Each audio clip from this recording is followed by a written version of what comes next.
All right, folks, welcome back to Dirty Dave's Garage. Getting ready to take on installing these Black Horse off-road running boards on the Gen 4 2026 Tacoma. Got it up on my Harbor Freight jack stand since we're not in Dirty Dave's regular garage with the lift. So we're doing it old school. Got wheel chocks on the back wheels just to be safe. Got a little creeper, help move around under there. And we're gonna be using our Shield Pro ratchet. You can check my review out on that. Got this just to make it a little easier since I'm doing this by myself. Nice little ratchet. Came in a hard case, 2 batteries, charger, extensions, and some metric ratchets. So that's kind of cool. But we're gonna get started here in a minute.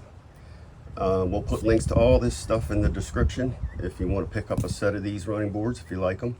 We're gonna pop them on and see what they look like. So hang tight. All right, so step one, got the box open. These are aluminum running boards. I got aluminum, they're black, but you can see the aluminum on the inside here. I'm gonna be taking this truck on the beach where it's salty, and I just figured they would last longer than regular steel running boards.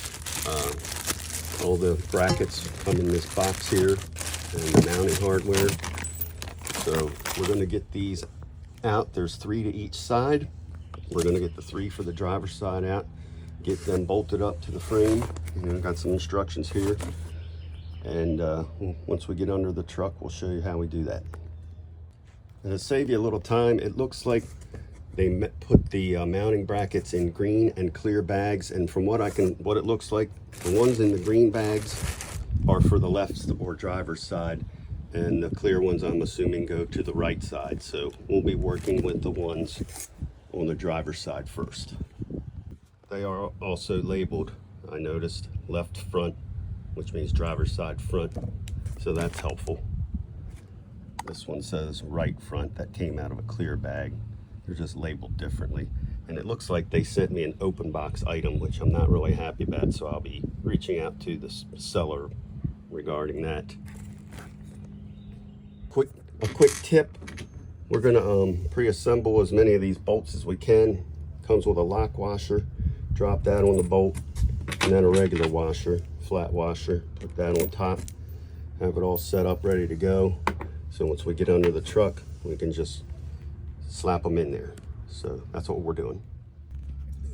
All right, so under the truck, we're at the front here. There's 2 bolts already. It looks like we can reuse these factory bolts. I'm gonna pull them out. And then this bracket will go right up there like so. So let me get them out and we'll put that in. All right, so we got our brackets on, and I wanted to show you the placement of them from out here because the diagram's not that great. You got one about 1/3 of the way back from the front door, and then another one about 1/3 of the way from the back of the front door, and then you got one in the middle of the front door, and one in about the middle of the rear door. Because the pictures in the manual aren't that great, so I just wanted to show you. And we left them loose in case we need to do any adjusting once we get the boards on. So I'm going to grab the running board, get that put up, and then we can make any fine adjustments, to make sure everything's straight and lined up right before we tighten everything down. So we'll be back. Okay, so what it looks like, you now have 2 slots on the top of each of these mounts. You go to the running board and look at it.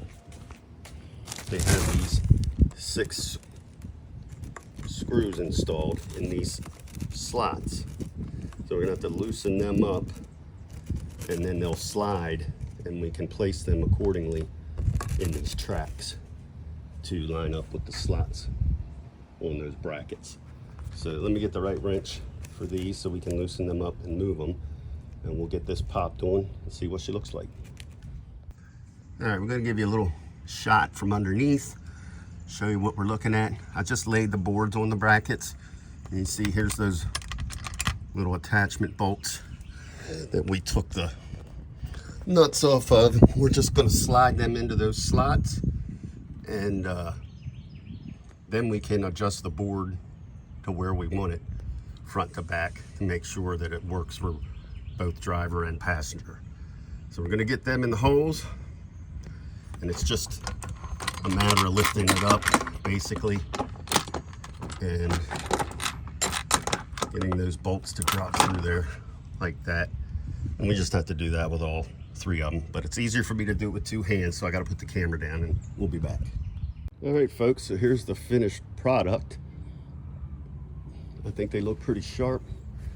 Goes good with the truck. They're pretty sturdy. I've already stepped on it to climb in the cabin.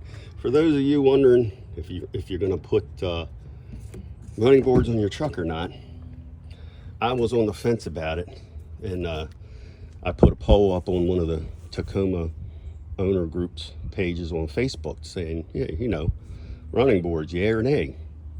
And then I had people putting up pictures of what they used, and I liked these, but what sold me on the idea was before I bought this truck, I looked at a lot of used ones, and I noticed a lot of the seats here were all smashed down and worn out.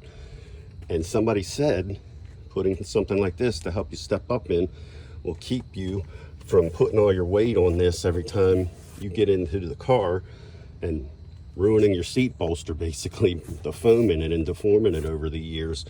So I thought, hey, that's a good idea. That plus with these sticking out, it keeps people from banging their doors into you at the parking lots, and also keeps shopping carts from slamming into your door.